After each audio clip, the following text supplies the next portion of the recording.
जय Hind. Court of inquiry चल रही है। जो कर्नल का बड्डी था 33 कोर का, और उसके जो हत्या में शामिल है 12 लोग शामिल हैं।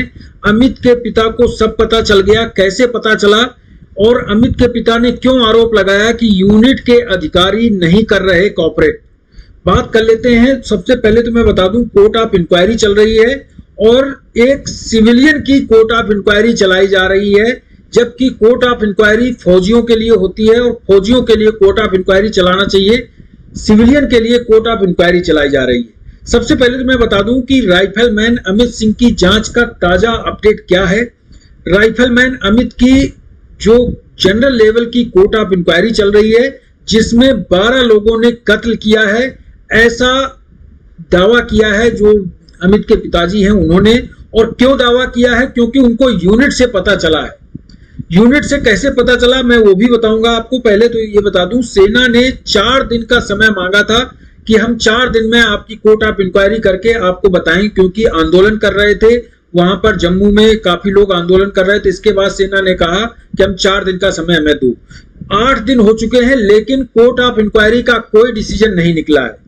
कुछ ऐसे तथ्य आपको जरूर पता होने चाहिए। कल सूबेदार लाल सिंह के साथ 4 जवान अमित के घर आए थे।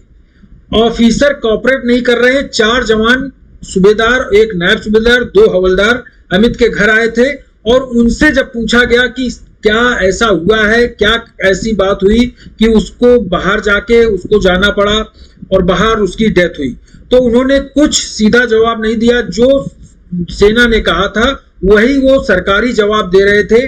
वो भी लोकल के लोग थे, लोकल के जवान थे। उनको सिर्फ जिस काम के लिए वहां पर भेजा गया था उस काम के लिए वो करके और चले गए।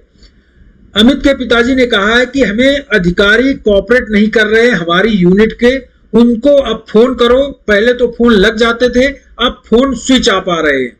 और बता दें कि जो जवानों के उनके साथ के जो अमित के जवान के साथ थे, उनके भी अब स्विच ऑफ आ रहे फोन, उनके भी फोन जब्त कर लिए गए हैं।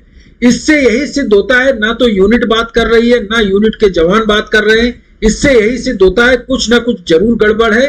नहीं तो क्या ऐसी दिक्कत थी, जब किसी की अगर डेथ हो गई है तो एकदम खुला होना चाहिए, इसमें क्या छुपाने वाली बात है। उन्होंने कोई जवाब नहीं दिया। यूनिट में फोन करने के बाद हत्या के बारे में पूछा, जो 4 लोग आए थे जवान, उन्होंने गोलमोल जवाब दिया और कुछ बात नहीं की। अमित के पिताजी ने कहा कि जांच को छुपाया जा रहा है, कुछ गड़बड़ है। और अमित के पिताजी ने यह भी दावा किया कि हमें पैसे का लालच दिया जा रहा है। बोला जा रहा है कि आपको एजीआई मिलेगा, यानी कि पैसे का लालच का मतलब है कुछ ना कुछ जरूर गड़बड़ है।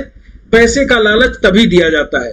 बात कर लेते हैं, जो अमित के पिताजी ने कहा कि हमें पैसे का लालच दिया जा रहा है, तो इससे यह सिद्ध होता है कि कुछ ना कुछ गड़बड़ है। और जो 4 दिन का समय मांगा था उसके बाद 8 दिन हो गए हैं। अब उनके जो चाचा हैं अमित के, उन्होंने जो कहा है, अमित का मोबाइल भी नहीं दिया है।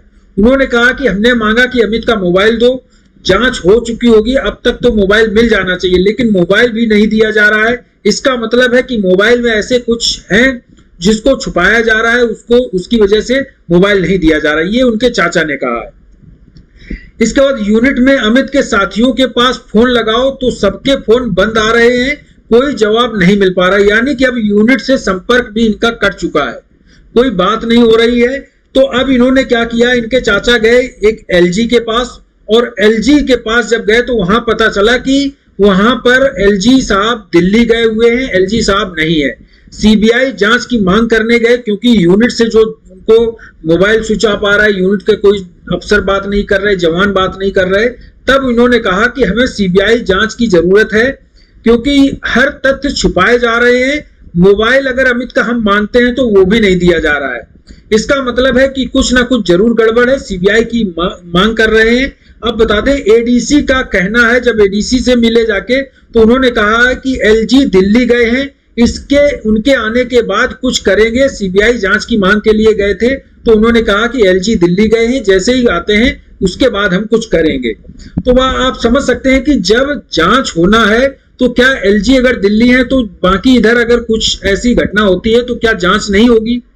या सीबीआई जांच का कौन जिम्मेदार है, कौन जांच कराएगा?